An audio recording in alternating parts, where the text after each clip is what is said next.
Kali ini aku bakal mengreview atau menceritakan kembali tentang hikayat yang cukup menarik, yaitu judulnya Hikayat Dua Abu. Nah, Hikayat Dua Abu ini tuh berceritakan tentang satu kerajaan namanya Gandalika yang subur, makmur, masyarakatnya hidup dengan aman dan tentram. Kerajaan itu diperintah atau dipimpin oleh satu orang raja namanya Baharudin. Nah, si raja ini tuh punya istri namanya Permaisuri Salikah yang sangat cantik jelita. Diceritain kalau si Raja Baharudin itu sosok yang berwibawa, yang gagah, yang perkasa gitu.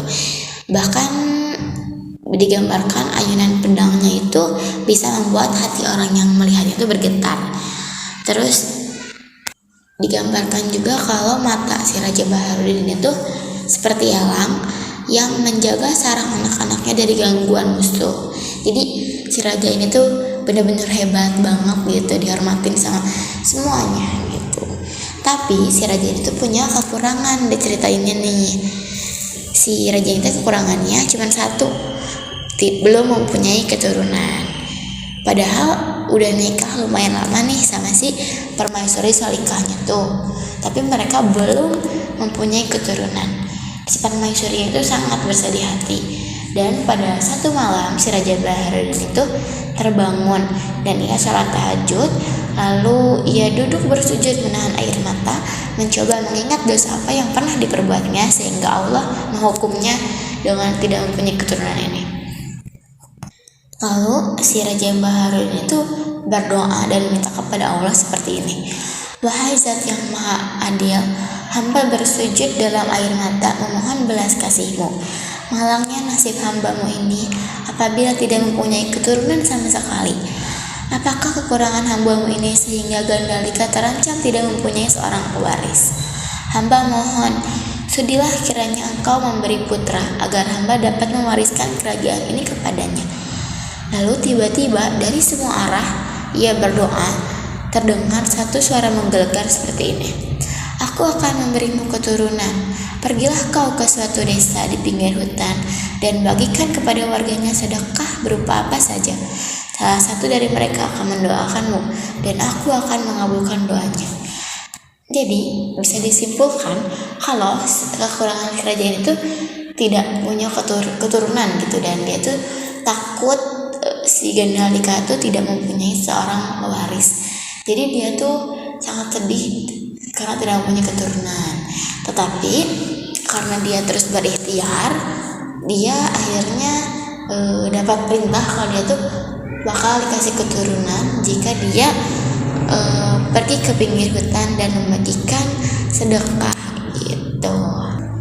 Dari cerita hikayat dua abu ini tuh kita bisa ngambil unsur intrinsik dari hikayat ini ya. Yang pertama tema. Nah, tema dari hikayat ini tuh tentang ketuhanan dan keistanaan. Lalu latarnya, tempatnya tuh di istana, pastinya di kerajaan. Waktunya tuh zaman dulu, dan suasana dalam cerita ini tuh kayak sedih, terharu, dan itu dua itu. Lalu alurnya pasti maju, dan tokohnya tuh ada 3 ya di sini. Ada rakyat, terus tokoh utamanya tuh ada si Raja Baharudin dan si istrinya yaitu Permaisuri Salikah. Terus wataknya atau penokohannya tuh si Raja Baharudin itu punya watak yang ikhtiar, tidak mau putus asa gitu, tidak putus asa. Kalau si Permaisurinya juga sama, dia selalu ikhtiar, terus dia gampang sedih gitu. Terus satu lagi tokoh si rakyatnya itu baik, mereka senantiasa mendoakan rajanya yang baik. Lalu menurut sudut pandang cerita ini tuh sangat memotivasi ya, karena memberitahu kepada kita kalau jangan putus asa dan terus berikhtiar gitu. Terus next, gaya bahasa dari teks hikayat ini tuh mulai klasik ya, seperti hikayat-hikayat pada umumnya gitu.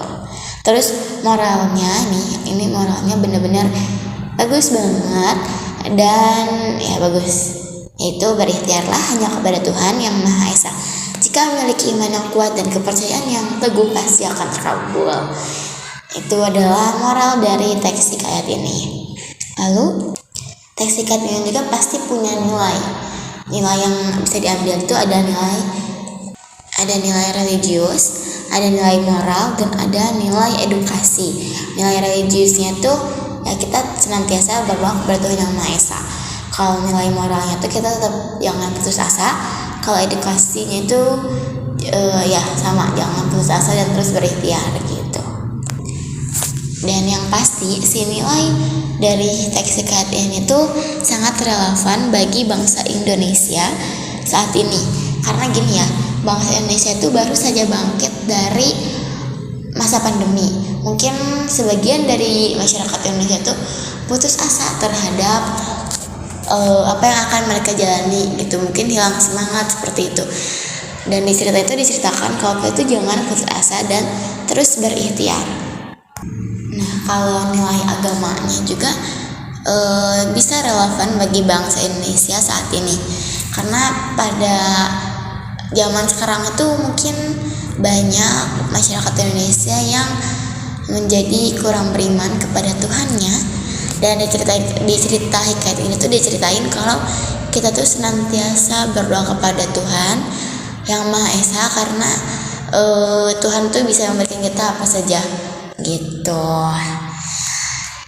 Mungkin cerita ini tuh cukup menarik dan seru juga ya, karena banyak pesan moral yang bisa kita ambil dari cerita ini. Apalagi pada masa abis pandemi gini, dan apalagi sekarang kita lagi ulangan nih kelas 10, 11, 12 itu lagi perulangan kan, lagi pada PAS. Mungkin sebagian pada putus asa, pada kayak capek banget nih, aku nggak mau deh ulangan, aku muak banget sama ulangan gitu. Tapi di cerita itu diceritain kalau kita tuh jangan putus asa dan terus berikhtiar kepada Allah gitu. Jadi benar-benar cerita itu relevan banget bagi bangsa Indonesia, dan bagi aku juga ini relevan ya, karena lagi PHS gini enaknya tuh putus asa gak sih? Tapi dimotivasi lagi nih sama cerita ini kalau kita tuh jangan putus asa dan ikhtiar, dan terus ikhtiar. Aku juga asalnya sebelum baca cerita ini tuh kayak udahlah aku gak mau belajar buat besok gitu, tapi setelah baca ini tuh aku termotivasi kalau gitu jangan mudah putus asa dan terus berikhtiar. Ini juga bisa banget teman-teman semuanya ambil moral dari cerita ini tuh, kalian jangan putus asa dan terus berikhtiar kepada Allah. Mungkin segitu aja cerita hikayat hikayat dua abu maksudnya. Kalian ambil pesan moral dari cerita ini ya. Saya Salsabila Zahra, sekian dari saya. Assalamualaikum warahmatullahi wabarakatuh.